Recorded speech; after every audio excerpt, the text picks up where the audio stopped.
I've been isolated for 3 years. No jobs. Why? I had the worst shoulder tear in shoulder tear history.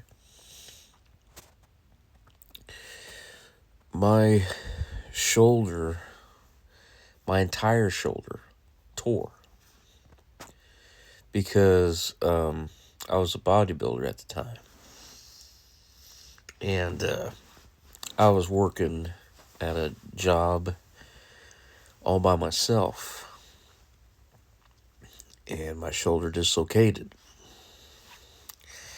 from work. Well, I used to go work out after work because, after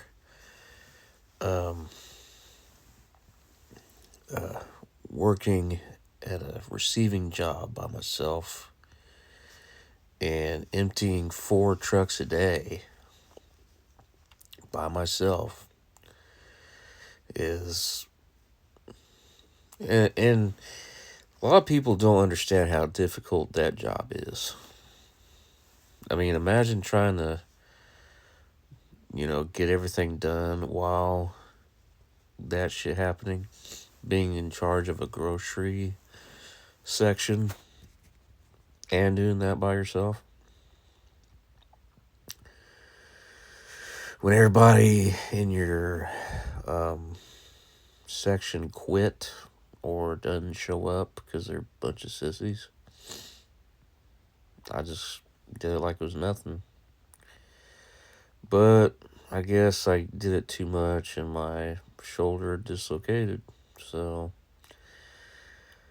and I was screwed out of a lot of things at my last job, so I ended up, walking out.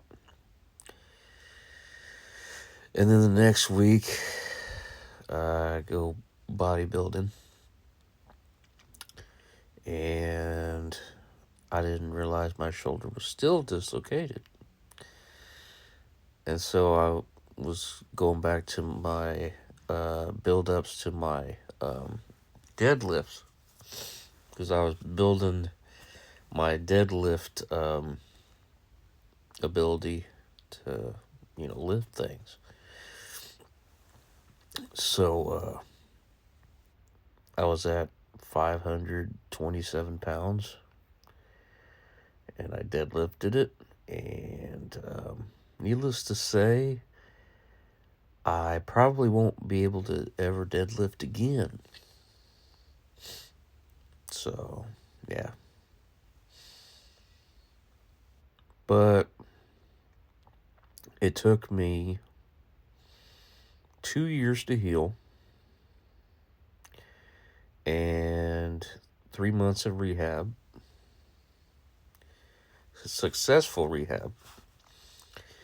And it's taken me a year and a half to build my shoulder after rehab. And now my shoulder is at its best.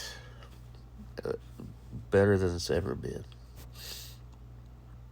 But why am I still in isolation? Well, here's the thing,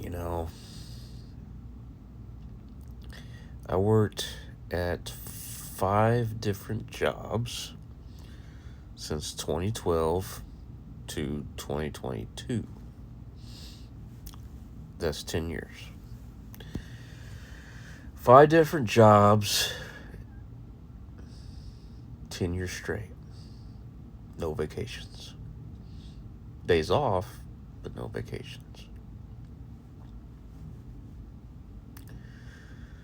And my last job screwed me out of a vacation. And that my last job was the first time I got promoted to full-time. Yeah, that's the thing. It was all part-time jobs. But the thing is about part-time jobs, these companies like to lie to you. They like to say, oh, you're a part-timer, but we're going to give you full-time hours but part-time pay and part-time benefits. Yeah.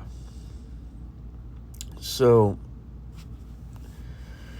I have yet to find a job that won't fuck me over. Just like that.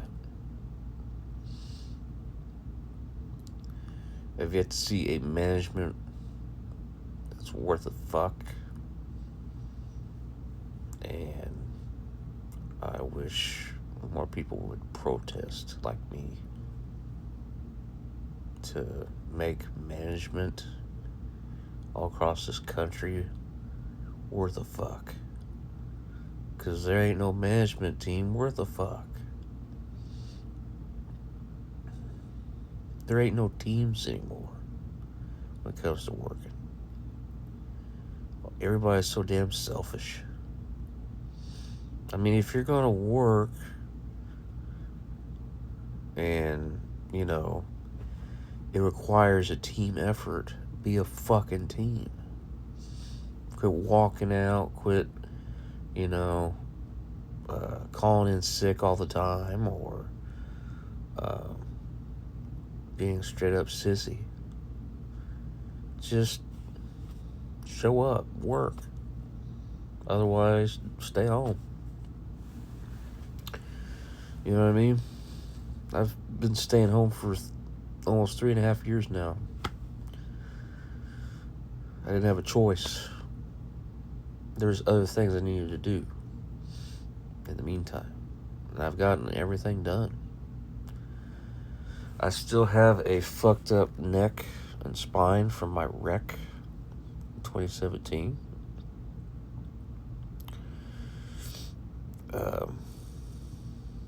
I still have a fucked up ACL when I had a air conditioner unit drop on my damn leg, bend it. All kinds of shit. 5 concussions, all kinds of shit. So I've been not only resting my shoulder, I've been resting all that at the same time, and dieting for the past year. So I got a lot healthier. I got a lot done in my 3.5 years of isolation. So I do recommend, if anybody has problems or health issues, it's nothing to do with your home, it's your job. So if you hate your job that much, just walk out and get your health in check, however long it takes. You have enough money for savings for that amount of years. And then when you're ready, go back to work. That's how it should be. I'm going back to work when I'm ready, you know. Whoever needs me the most. That's how it is. So,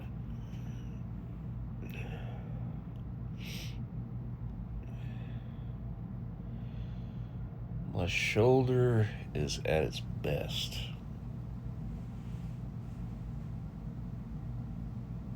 I'm happy. I'm the happiest I've ever been in my life. Yep. So, moral of the story, jobs can be a depression, but you can make it into a dream come true if you want. However much it takes, whatever it takes.